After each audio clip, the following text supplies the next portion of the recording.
Good day, friends. Welcome to Planet XSF. I'm Dave. Welcome to the time of your life. Today, or perhaps yesterday, we're looking at time travel. In honor of this, I purchased at great expense a time travel remote. Compact and powerful, it's the current state of the art in time travel. Let's give it a try.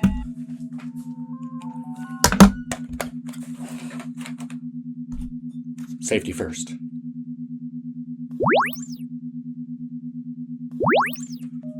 Whew. Won't be doing that again. Anyway, before we get started, yes, time travel is the genre where scientists build machines out of spare parts, immediately ignore every safety warning, and somehow act surprised when the future is full of mutants or British people in really long scarves. Although the choices for method of travel are many, this video focuses on scientific means of time travel, like time machines or space warps. No magic or supernatural, and no dreams, so we're excluding the dozen interpretations of a Connecticut Yankee in King Arthur's court, and the possibly peripheral case of all of the versions of A Christmas Carol. Also, the movies and TV shows mentioned here are exclusively focused on the plot device of time travel made before 1970. There are obviously a lot of really cool episodes of shows like Twilight Zone and Star Trek that involve traveling through time, but we're excluding those, at least for this version. So, strap in, grab your time remotes, available on my website for $39.99, and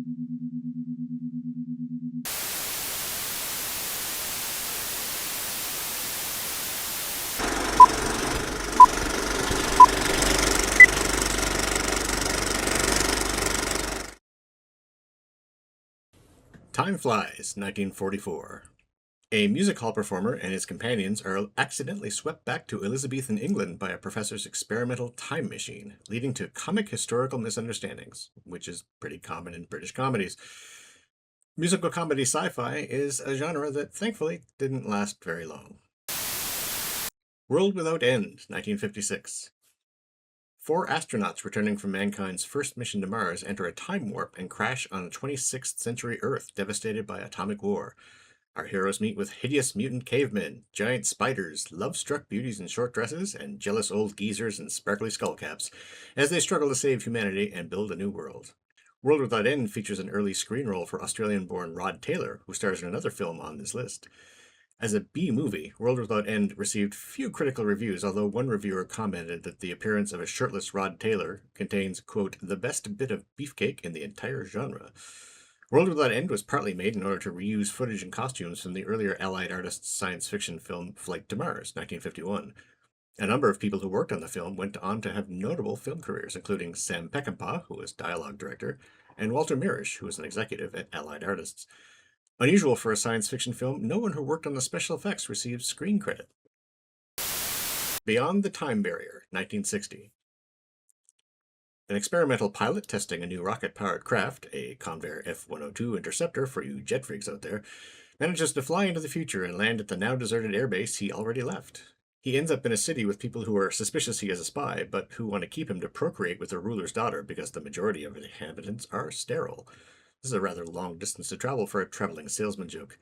He manages to escape and return to his own time, but, quote, with consequences, unquote. The inverted triangular sets of the Citadel were leftovers from an exhibition at the 1959 Texas State Fair. This film and another Robert Clark Edgar G. Ulmer production, The Amazing Transparent Man, which was shot at the same time and in the same location, were originally to be distributed by a company called Pacific International. Shortly after the films were completed, Pacific International went bankrupt, and producer Clark lost all the money he had put into it. The films were put up for auction at the film lab that processed them in order to recoup its costs. Both films were bought by American International Pictures for a fraction of their cost, and upon release they made the company quite a bit of money. Except for his salary as an actor for 2 weeks' work, Robert Clark never saw a dime from the films. Darlene Tompkins, who played the mute psychic Trirene, recalled that the actors portraying the mutants, whose makeup was created by future Oscar winner Jack Pierce, taught her how to play cribbage on the set while in costume. Nothing like a ripping game of crib with a mutant, as my wife can confirm. The Time Machine, 1960. Based on the 1895 novella of the same title by H.G. Wells, a Victorian inventor builds a working time machine and travels far into the future, discovering both the fragile Eloi and the subterranean Morlocks. Yvette Mimieux was underage when shooting began. She turned 18 during the shoot, but she was not legally supposed to work a full shooting schedule. But she did anyway. She was inexperienced, but as she worked on the film, she got better and better, so that by the end of the shoot, the producers went back and reshot some of her early scenes. Rod Taylor's first leading role in a major film. In the sci-fi film World Without End, in which Rod Taylor played a supporting role, the survivors of the nuclear war who chose to stay on the surface mutated into savage beings. In this film, those who retreated below ground became the Savage Morlocks. The miniature version of the time machine seen in the film was kept by producer-director George Pal, but was lost when Pal's home was destroyed by fire. Interestingly, the film takes place on December 31st, 1899, January 5th, 1900, September 13th, 1917, June 19th, 1940, August 19th, 1966, and October 12th, 802,701, a far future Columbus Day. Director George Pal had long planned to do a sequel for this film, but several submitted scripts were reportedly rejected by MGM. La Jetée, 1962. This 28-minute French short film is composed entirely of still images. The opening credits do not describe it as a film, but as un photoroman. After a devastating war, scientists use a man's powerful childhood memory to send his consciousness through time in hopes of saving humanity. This short film was the inspiration for the Terry Gilliam film 12 Monkeys. The Time Travelers, 1964. A team of scientists and an annoying comic relief are trying to develop a view screen into the future. What they in fact get is a portal, and due to some serious bad judgment, they soon find themselves on the other side, 107 years into the future in the year 2071, when the portal collapses. The Earth of the future is barren, and they are soon attacked by mutated humans, but rescued by a group of scientists who are building a spaceship to take them to a new planet. They learn that much of Earth was destroyed as the result of a nuclear war. When it's determined that the visitors from the past cannot be included in the planned voyage, they work furiously to rebuild the portal and return to their own time before departure day. The mutants were played by members of the Los Angeles Lakers. Legend has it that Gene Roddenberry saw this film whilst in the process of writing the pilot script for Star Trek. When pitching the idea to Desilu Studios, who were concerned by the costs, he took studio representatives to see this film to show what could be done on a limited budget. They then ended up hiring some of the production personnel who had worked on this film to design and build the sets and costumes for the TV show. They also hired actor John Hoyt, who plays Varno in this film, when casting for the pilot. Forrest J. Ackerman, who appears in what is considered to be a cameo by some, although this technically isn't a cameo, as he is credited. In addition to being the editor of famous Monsters of Filmland magazine, he also happened to be writer-director Ib Melchier's literary agent. Journey to the Center of Time, 1967.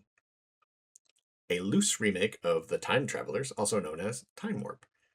A team of researchers testing a time machine are sent into both the prehistoric past and a ruined future as they struggle to retain control of the experiment. Scientists Manning, Gordon, and White, who are very close to a breakthrough in time travel, are told by their tyrannical boss they must have results in 24 hours or face a funding cutoff. Trying to push their equipment past its safe operating limit, they travel into the far future and distant past, with Boss Stanton along as an accidental participant, unaware that a surprise awaits them as they struggle to return to the present.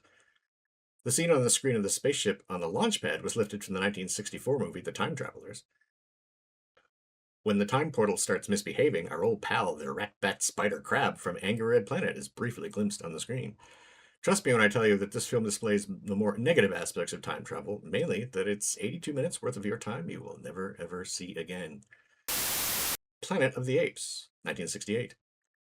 Yes, I know, everyone knows the Apes films, but many often forget how central the concept of time travel is to the plot. George Taylor, played by Charlton Heston, is an astronaut who travels to Earth in the 40th century due to the effects of time dilation, and finds that it's inhabited by intelligent, talking apes. Taylor is captured and taken to the city of the apes after damaging his throat, so he's silent and cannot communicate with the apes.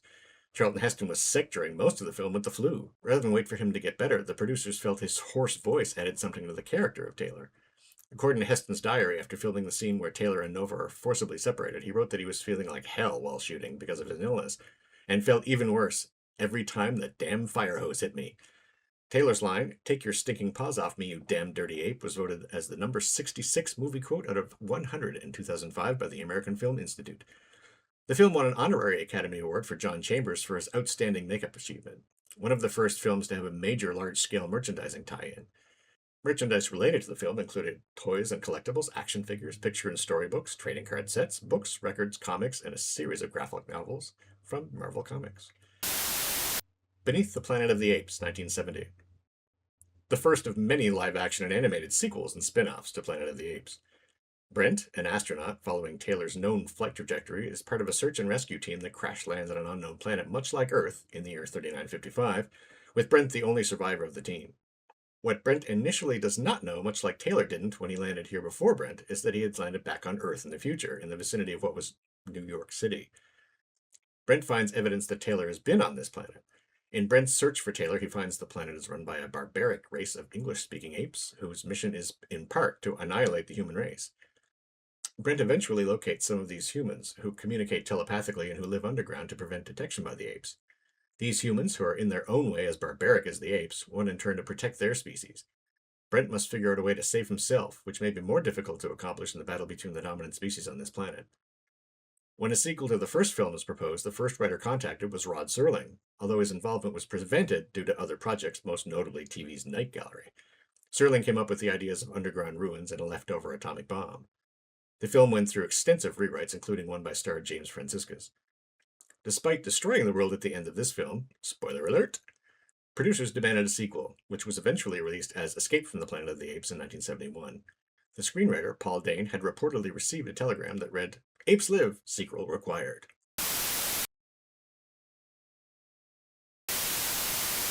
Captain Zero, 1951 to 1956. A scientist adventurer uses a time-viewing and time-travel device, the ZX-99, to observe historical events and intervene when the past appears to be at risk.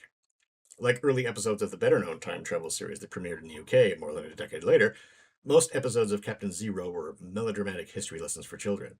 No serious effort was made to explain how the time machine worked, and time travel conundra such as the grandfather paradox were likewise glossed over. It started out as a live action series broadcast on the San Francisco TV station KRON in 1951.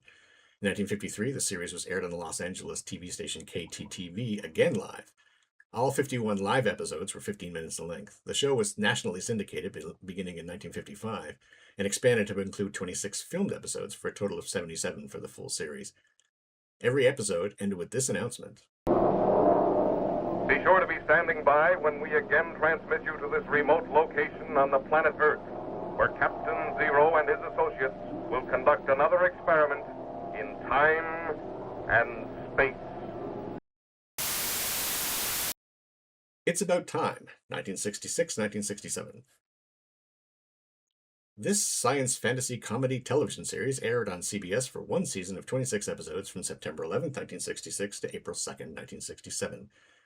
Two astronauts accidentally travel back to prehistoric Earth after their space capsule exceeds its intended mission, becoming stranded among cave-dwelling people. They find hospitality from a nuclear family of cavemen consisting of the father Gronk, the mother Shag, or Shad, the young adult daughter Mlor, and the adolescent son Breer.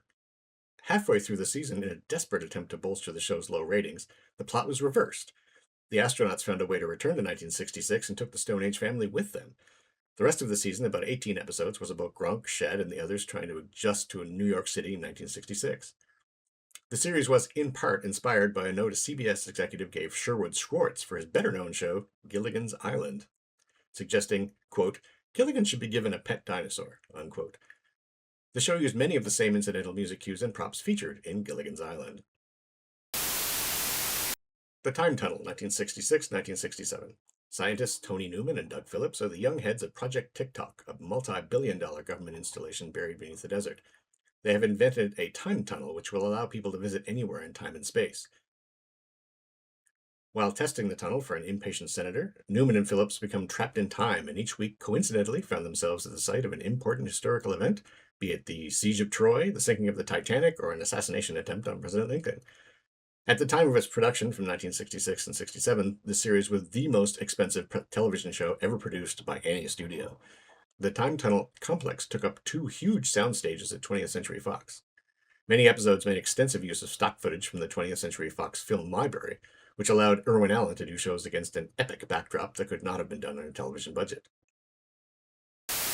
Now, of course, real astute science fiction fans have noticed that I skipped a particularly important example of televised time travel sci-fi, which focused on a nameless, mysterious, and benevolent traveler in time and space who saves lives across the universe and throughout the centuries. Always wearing a different face, but with 2 brave and generous hearts. I'm speaking, of course, of the Doctor, the lead character of the enduring classic Doctor Who. But who is the Doctor? And do you really know them as well as you think you do?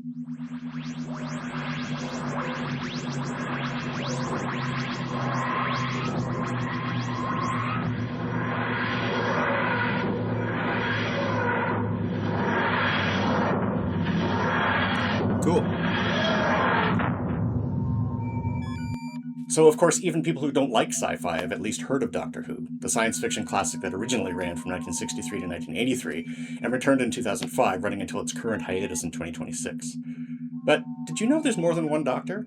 Yeah, I know. There's at least like 15 of them. My personal favorite is, of course, Patrick Troughton, who played the role from 1966 to 69. That's not what I'm talking about. No, what I mean is the human Doctor, whose actual name was Doctor Who. Played by legendary actor Peter Cushing, he starred in 2 films that were remakes of TV serials, moving the Doctor's adventures to the big screen in full, amazing 1960s color.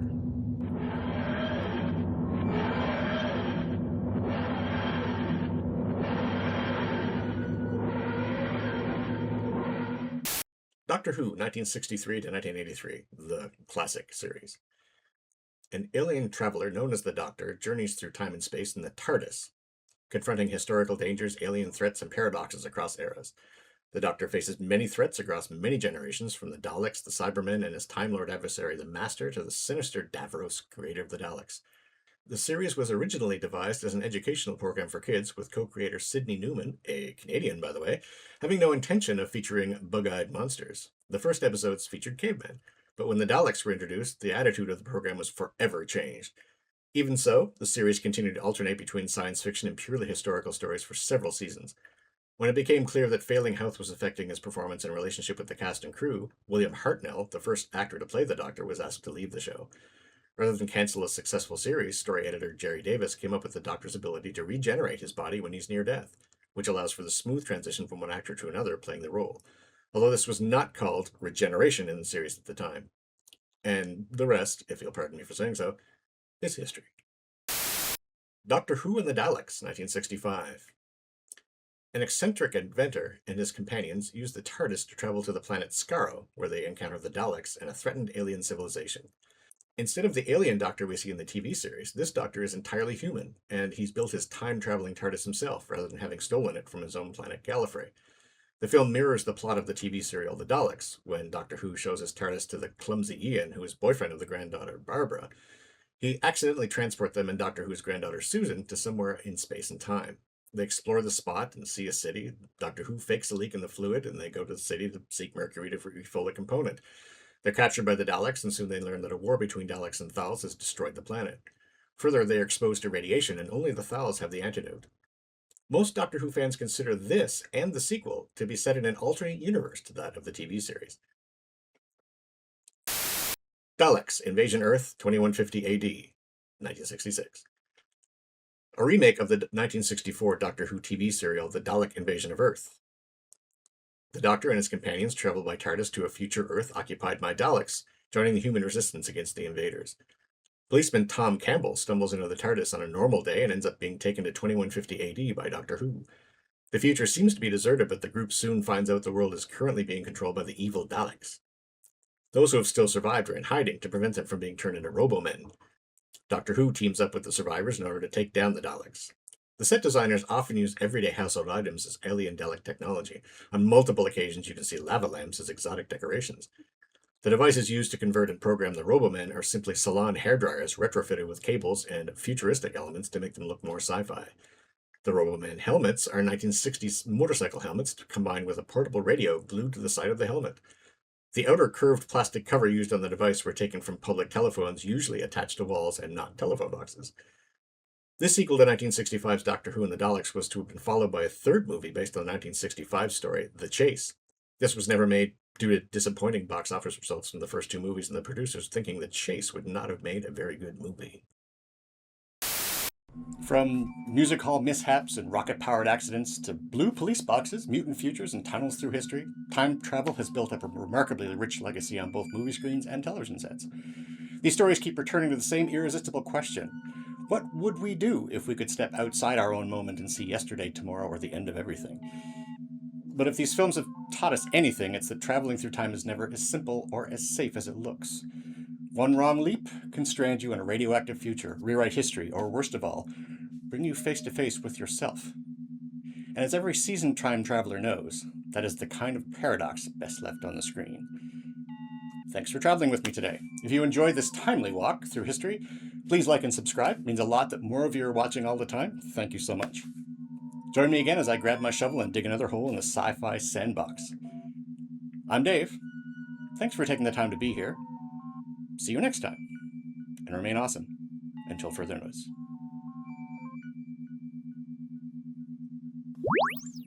Ah! What the f...